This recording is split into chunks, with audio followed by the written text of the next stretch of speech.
there are still many gaps and much more to be covered.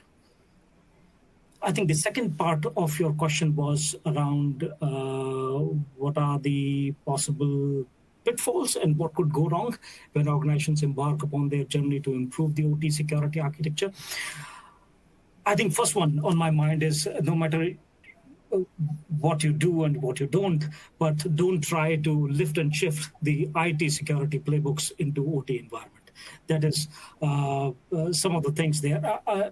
I mean, there are some good practices which can carry it over to OT, but as is lift and shift is possibly not going to work. Simply, wipe, clean, and patch and restart, those options are not available in a running plant.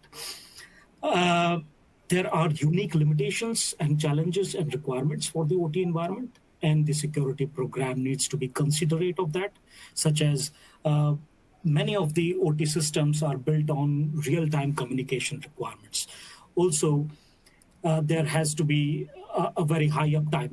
I've been fortunate to have worked in such environments where a single minute of unplanned downtime will mean millions of dollars washed away. So we need to be careful about the unique limitations and requirements of the OT environment. I think there is one more point that I would like to highlight here, that over the decade, OT security has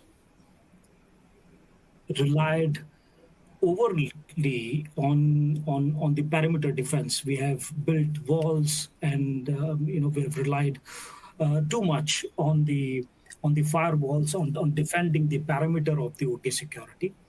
That is a great control and perhaps a must-have.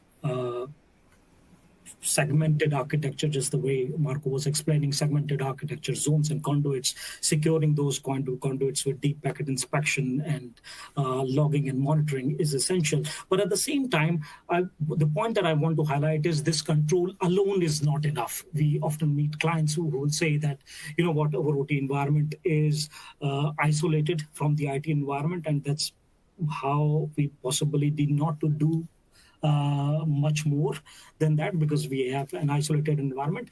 My argument there would be that this security control is great, but in its own, it's not sufficient. It needs to be coupled with other security controls. We always, lay down the controls in layers. So other controls such as logging and monitoring and incident response, regular tabletop exercises, these would be essential controls to go with it.